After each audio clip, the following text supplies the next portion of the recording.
Thank you all again for coming out. This is our copy of the Curator for May 2021. I almost said May 2020. It isn't.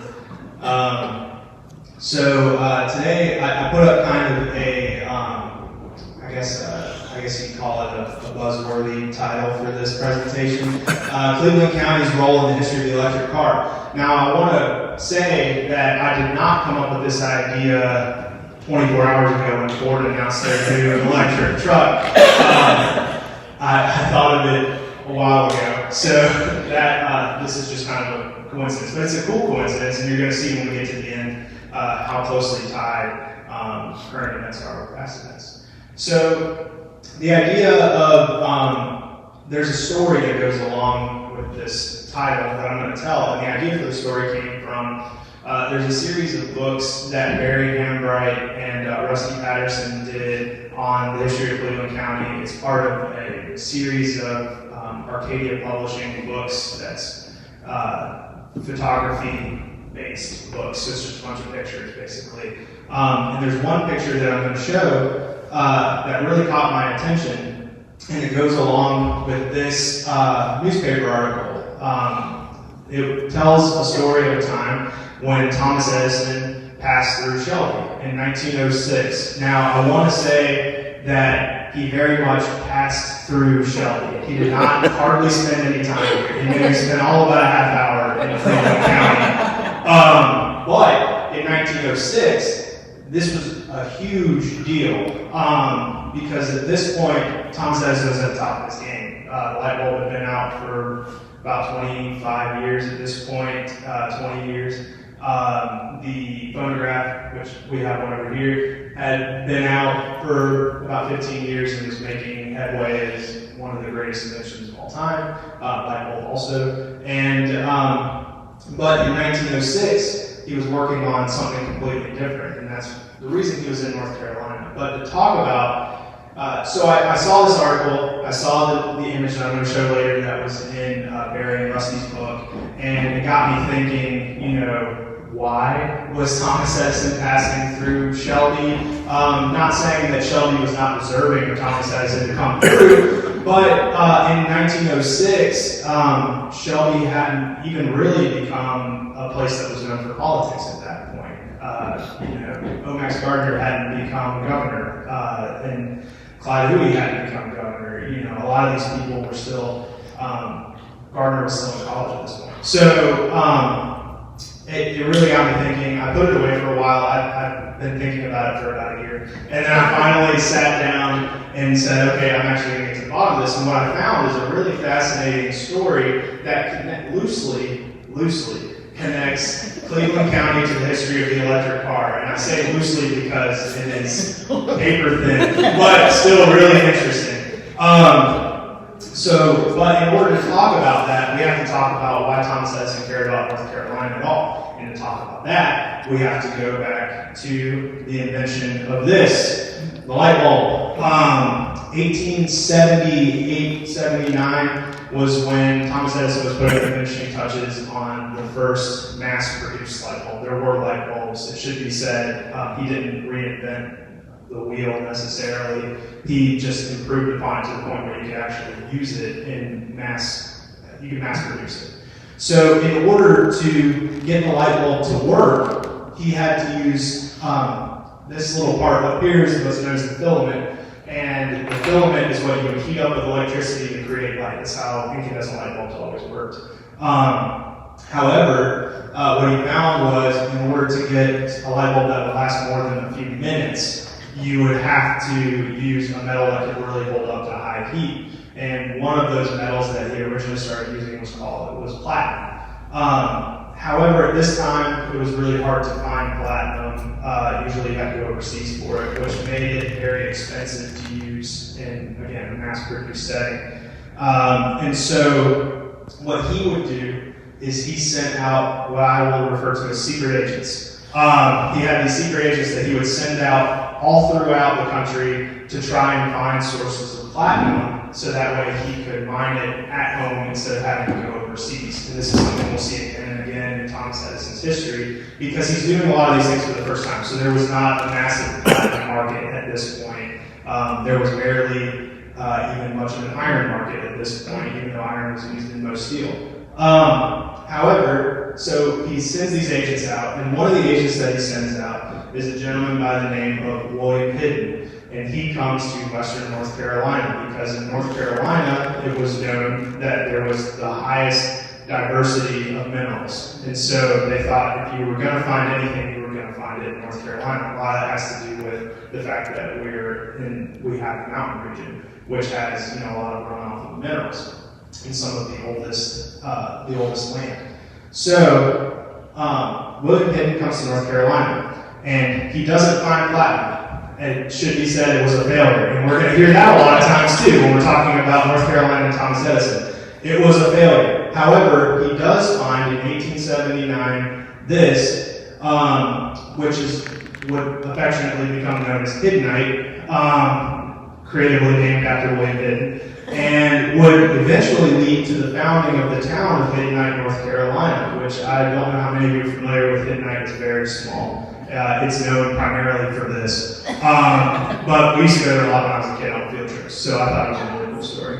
Because they still have a lot of like the kind of touristy gem mining things that you could do as a kid.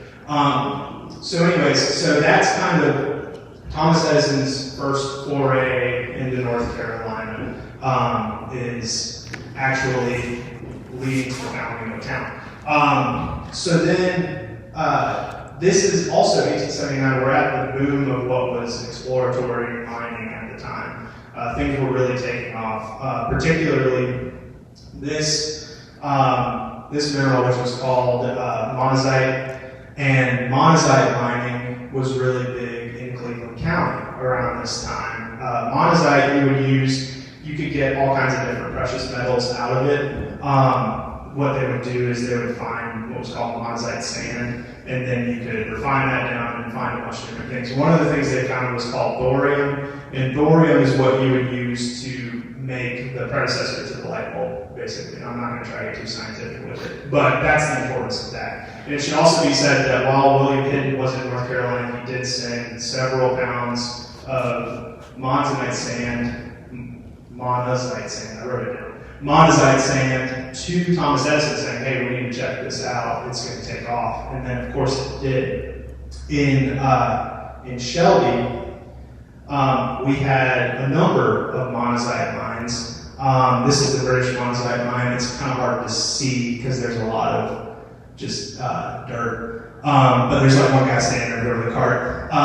But we had a lot of monazite mining. And actually, one of the gentlemen who owned the English monazite mine in Shelby was named George English. That's this gentleman here. George English moved to North Carolina in 1903 to chase monazite, to chase thorium. And that's kind of how big it was. And so he moved from Pennsylvania down to North Carolina to Shelby, and he ended up living here. But before he moved here, this is another kind of coincidence, he actually had a run-in with Thomas Edison. He was a mineralogist, and he was a gem dealer in Philadelphia, because like I said, it was a big deal at this time. Gems were at the peak of their popularity in American pop culture for some reason. And so he brokered a deal with Thomas Edison. Thomas Edison bought this massive mineral collection, valued back then at $8,000. Today it's around $250,000. Huge. And he was at the center of that. He was brokering the deal. And so there's another, he actually ended up traveling to Menlo Park, Thomas Edison's laboratory, and he installed the collection, and then Thomas Edison used parts of that collection to invent and to do some of his experiments.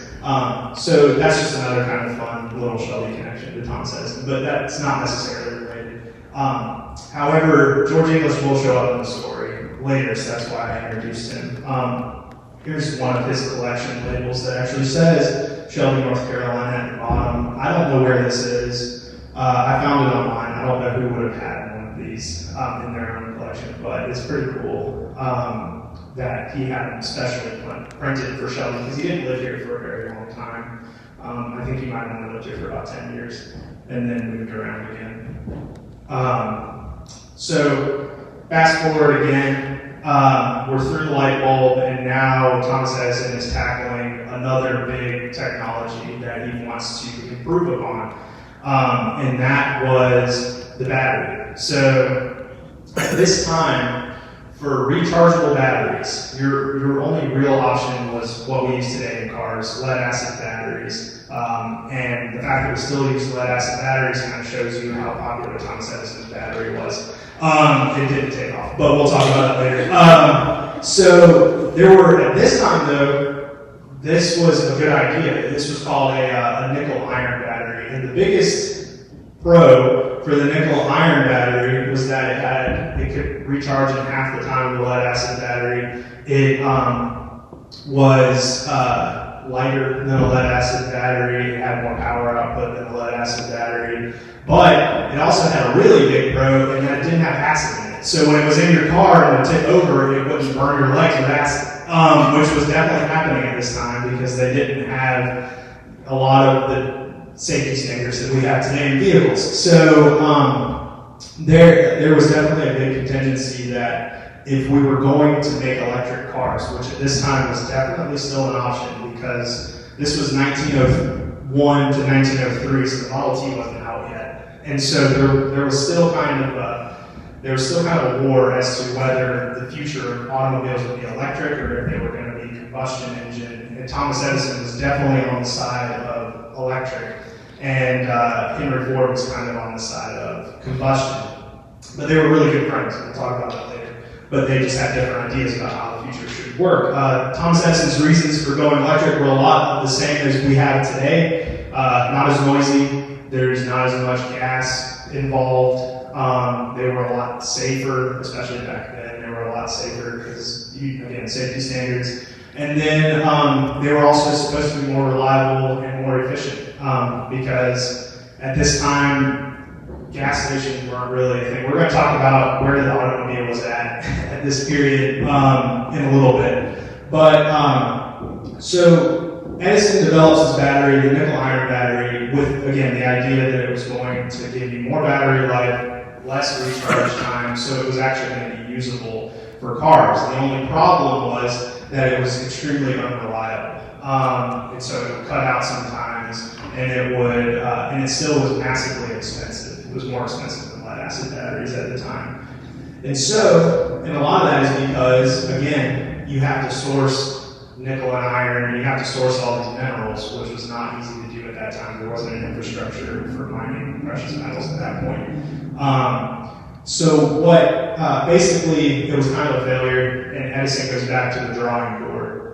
And that's what kind of leads us up to 1906. And what basically happens is he decides, there's multiple theories of why he came to North Carolina.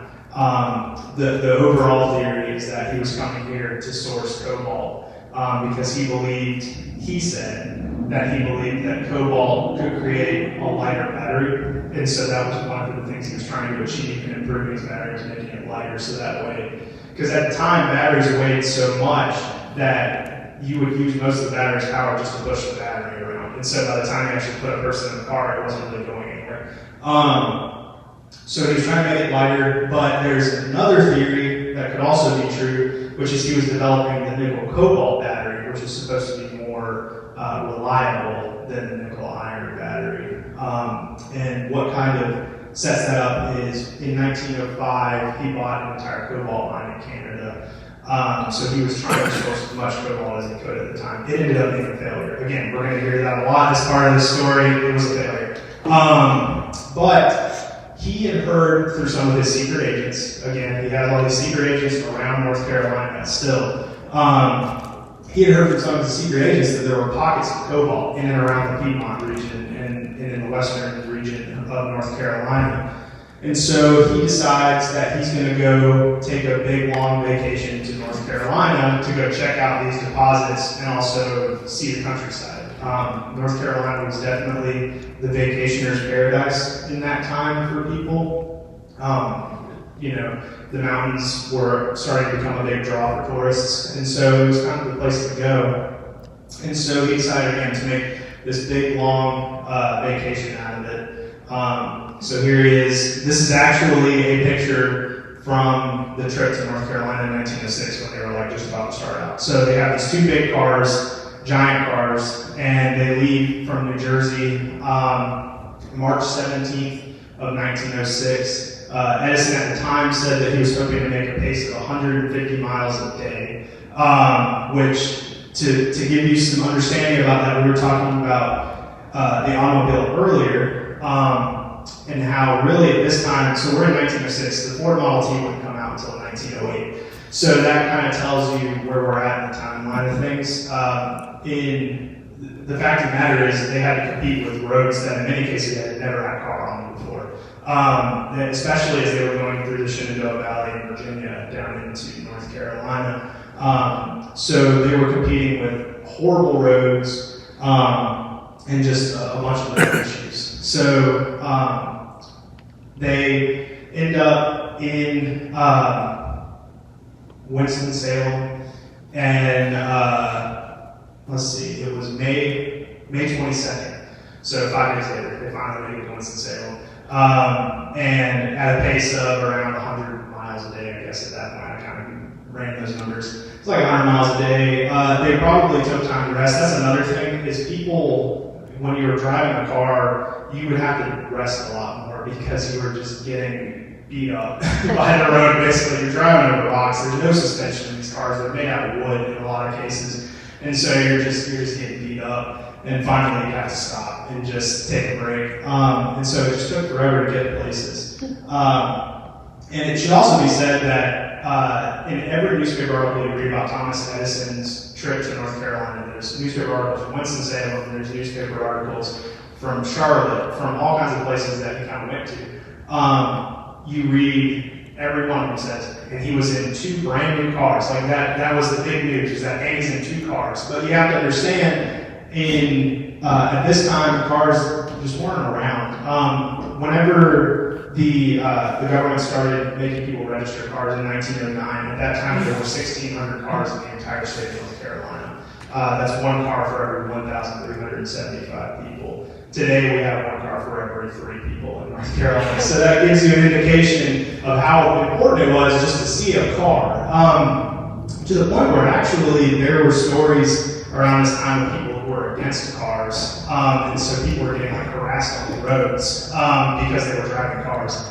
But anyways, so he gets into Winston-Salem and then slowly starts making his way down. His actual destination, the place he was trying to go to, where he did go, was Lincolnton. He made it to Lincoln County because that's where according to his agents, that's where the heaviest deposits were of cobalt. So he actually ended up spending a long time in Lincoln County.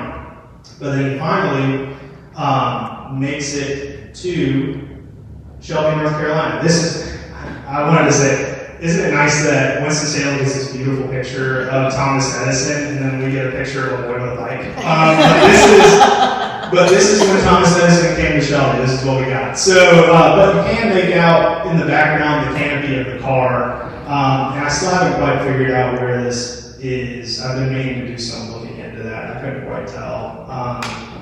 But anyways, and as I said, he literally just kind of flew through, more or less. He spent some time in Kings Mountain because there was, again, one of his agents that said, there's some deposits here you need to look at. He ended up visiting a farm, the gentleman's name who I did not write down, and he picked up, what he would do is he would go out and they would just dig up a sack of dirt and then throw it in the back of the car and just keep going. So you imagine seeing this, like as you're kind of out in your farm or whatever, you look across the field and there's Thomas Edison digging up dirt and throwing it in his car and taking off.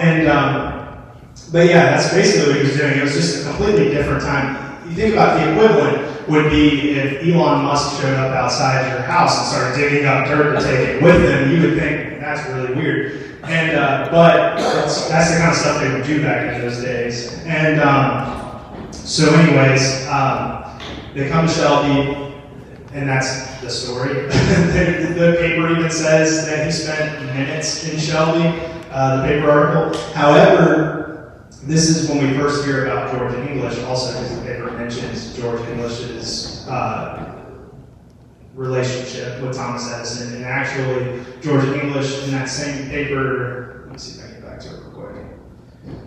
In this article on another page, George English actually took out an editorial where he wrote why Thomas Edison was in Shelby, and talks about cobalt. Again, the story that Thomas Edison was pitching was that he was trying to build a lighter battery, but I still think he was trying to be secretive about his motives for trying to build a better battery overall, because again, it's a super competitive market. He had a lot of competition from other people who were inventing things, and that's why he had these secret agents too, because he didn't want anybody else to find out why. In fact, one of the articles said that nobody even knew he was going on this trip until they went. Somebody just like walked by and saw him loading up his car with a bunch of stuff. And it was like, Thomas Edison's going somewhere. He just didn't tell anybody. Because again, he's trying to be kind of secretive about it, so that way nobody would know why he was in North Carolina. But as soon as he got here, he was just mobbed. Of course, everybody said that he was really nice to everyone, and so it went really well. So anyways, he leaves Shelby, leaves North Carolina, goes back to New Jersey, and then the cobalt thing ends up failing. And he doesn't end up finding much of anything here that he can use long term. And there's not enough of it here, so he ends up kind of passing on that. However, he did not give up on his dream of making an electric car.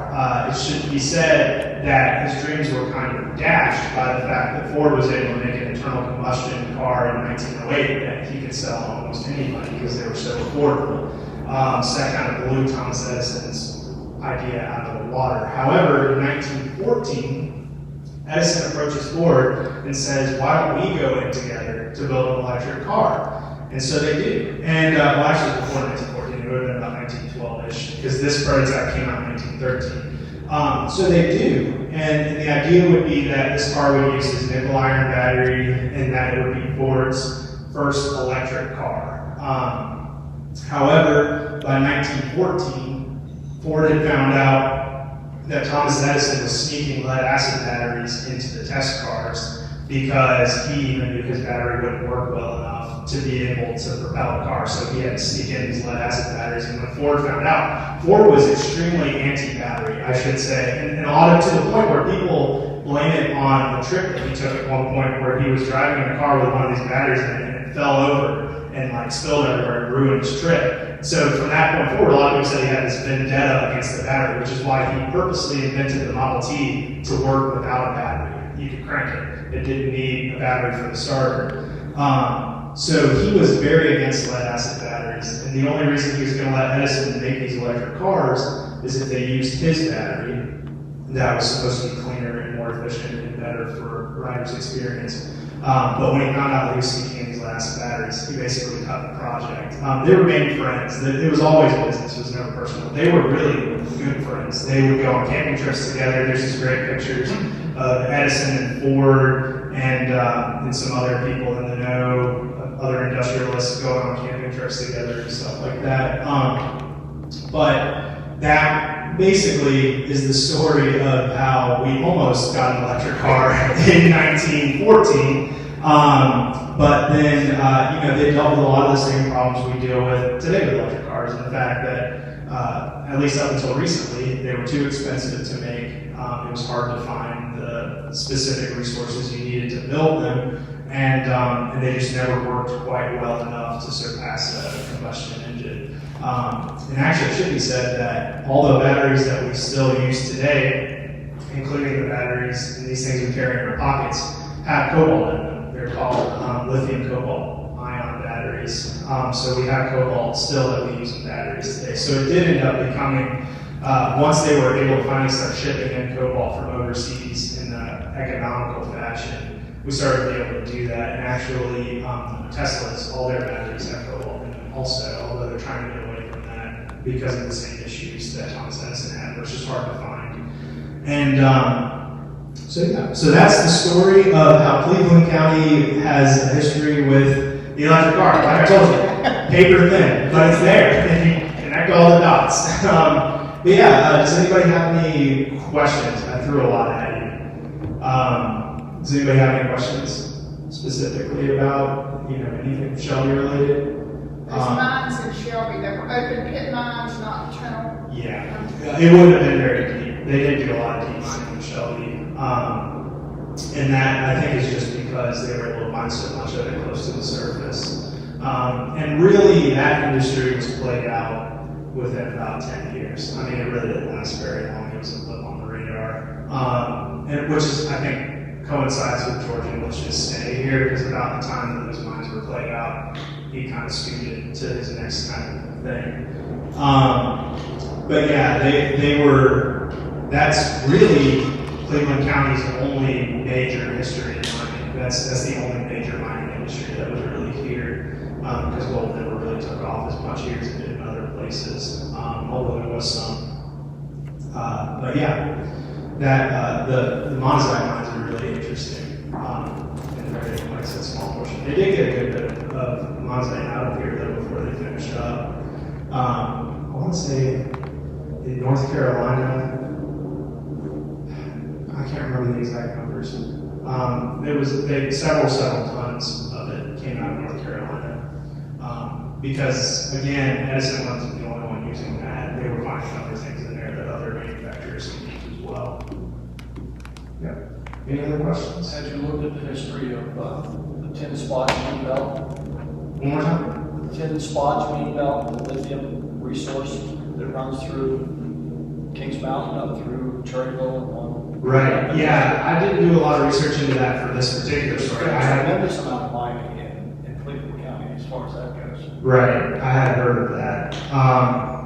The thing about lithium and why it kind of had this back and forth in terms of popularity is because, from my understanding, I think it was difficult to mine, and I could be wrong about that, but there were some difficulties and complications that they constantly ran into with that. Because actually, Thomas Edison had a lithium mine, it wasn't here. I don't believe it was here. It might have been up near Canada again.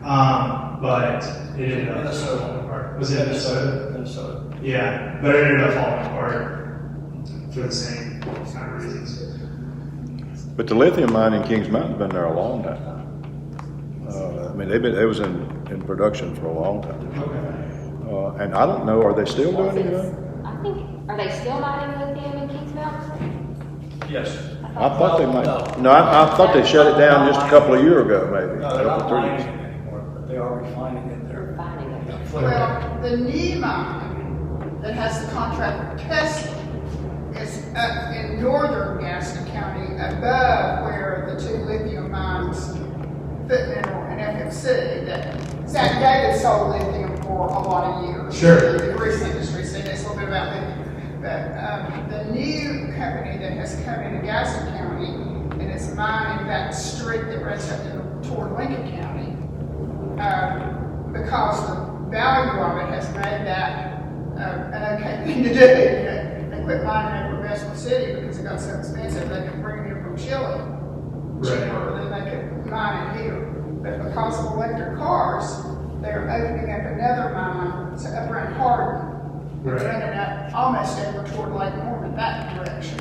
Which I heard of the one up around Gaston, because that's relatively recent that they. And Tesla has agreed to buy 10% of their lithium.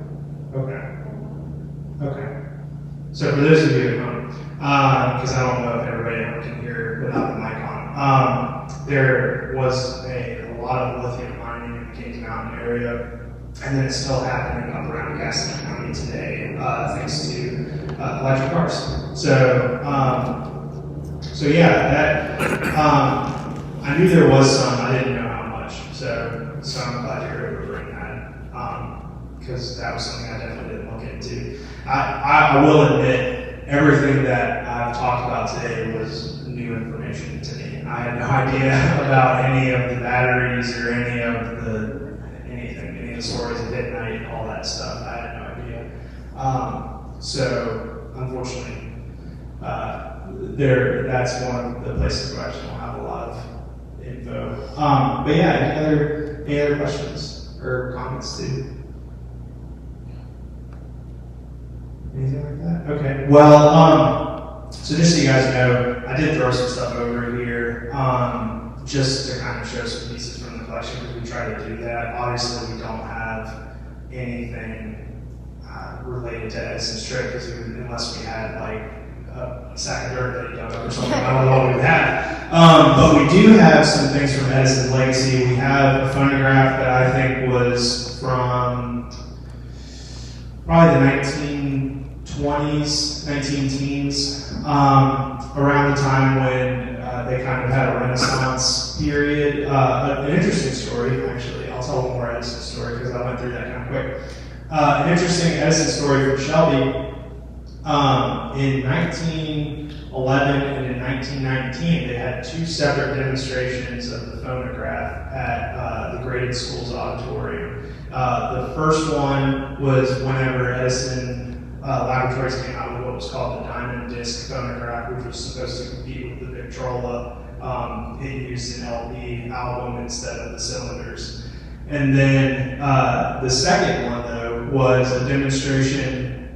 Edison had come up with kind of a new campaign where they were saying that the phonograph was supposed to be the most realistic auditory experience compared to like Victrola and things like that. So that's what they were marketing for. So what they did was they had a local woman sing alongside of the phonograph in the auditorium. And what she would do is she would sing along with it and then like cut out at certain parts so that way you could hear what it sounded like compared to her. And apparently it was supposed to be a one-for-one, clear as day, which I don't know if any of you have heard old phonographs before. They don't sound that great, not compared with what we have today. But at the time it was revolutionary. In fact, 800 people showed up to that one in 1919 just to hear a little box like this, which probably wouldn't be much louder than this.